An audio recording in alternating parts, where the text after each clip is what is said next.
Hello, welcome to St. Paul's, to one of our reflections during Holy Week. On each day when there isn't a service in St. Paul's, there'll be an opportunity to listen to a Bible reading and 5 minutes reflective thought to carry you through the day on each of the days of Holy Week. So our services during Holy Week, on Wednesday we have our 9:30 communion service, but with the Gospel for that particular day. And then on Thursday, Maundy Thursday at 7:30, we'll have a communion service in the round, and that will be here in church. And on Friday, also here in church, in the main body of the church, will be an opportunity for reflection on Good Friday using music and art. And that will be on Friday morning at 10:15. 10:15. So that's 9:30 on Wednesday morning, 7:30 in the evening on Maundy Thursday, and on Good Friday 10:15. And of course our Easter service will be at the normal time on Sunday at 10 o'clock. So we started yesterday with Palm Sunday, and we got to the point where we looked at some paintings by James Tissot to help us reflect upon the reactions that people had and their expectations of Jesus.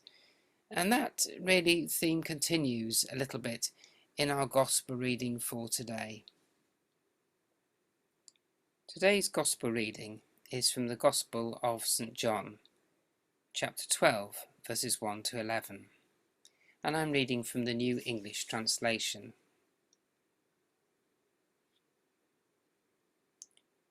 "6 days before the Passover, Jesus came to Bethany, where Lazarus lived, whom he had raised from the dead. So they prepared a dinner for Jesus there. Martha was serving, and Lazarus was among those present at the table.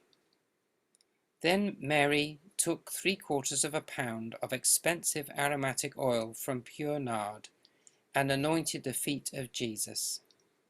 She then wiped his feet dry with her hair. Now the house was filled with the fragrance of the perfumed oil. But Judas Iscariot, one of the disciples, the one who was going to betray him, said, 'Why wasn't this oil sold for 300 silver coins, and the money given to the poor?'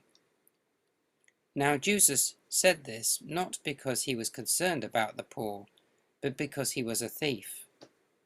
As keeper of the money box, he used to steal what was put into it. So Jesus said, 'Leave her alone. She has kept it for the day of my burial. For you will always have the poor with you, but you will not always have me.' Now a large crowd of Judeans learned that Jesus was there, and so they came not only because of him, but also to see Lazarus, whom he had raised from the dead. So the chief priests planned to kill Lazarus too, for on account of him, many of the Jewish people from Jerusalem were going away and believing in Jesus."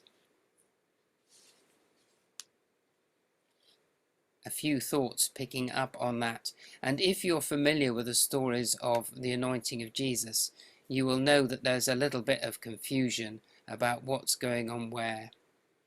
In Luke's Gospel, there isn't a reference to this, but there is much earlier a similar anointing in the house of Simon the Pharisee.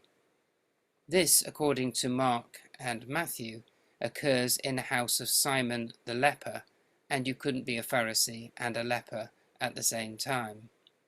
Also, the character of Mary is quite different in the two women who anoint the feet of Jesus. Mary anoints Jesus' feet because they're reclining Roman style at a table. It's a formal meal. And yet you can see others onlooking. We heard in the reading about how other people gathered because they wanted to see what was going on. And in Tissot's painting here, you can see them peeping through the rails with excited and interested expressions on their faces. Jesus, in this painting, stretches out a hand to Mary, who has been given a hard time, by some of the disciples, particularly by Judas. Judas, you will recall, was shortly to betray Jesus' silver pieces. And here he complains that the perfume which Martha has just lavished on Jesus could have been sold for 300 silver pieces, the equivalent of a full year's wage. It was an incredibly generous gift.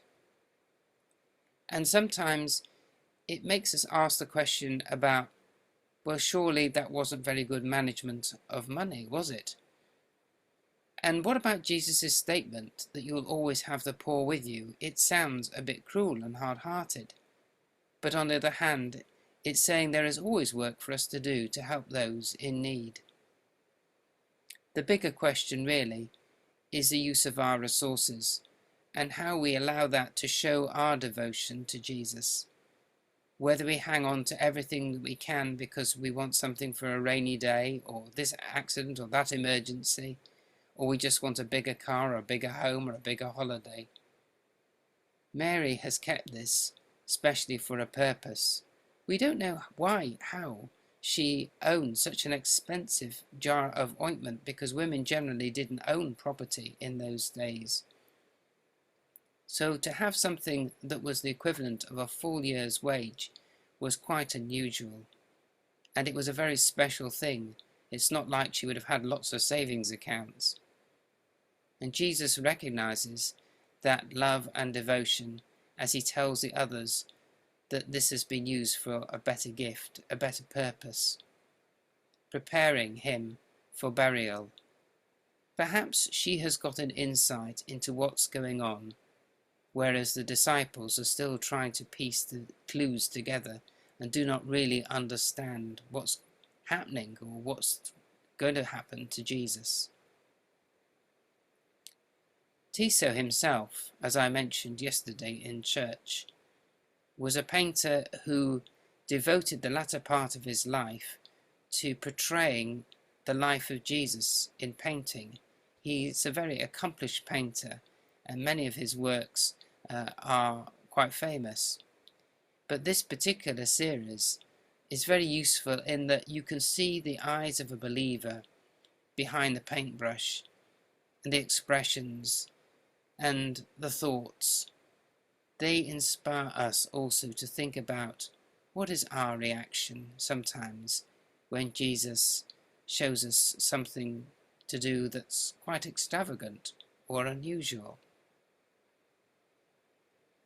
Tomorrow we'll be having another reflection, this time by Tom, and so we hope you find that on YouTube as well.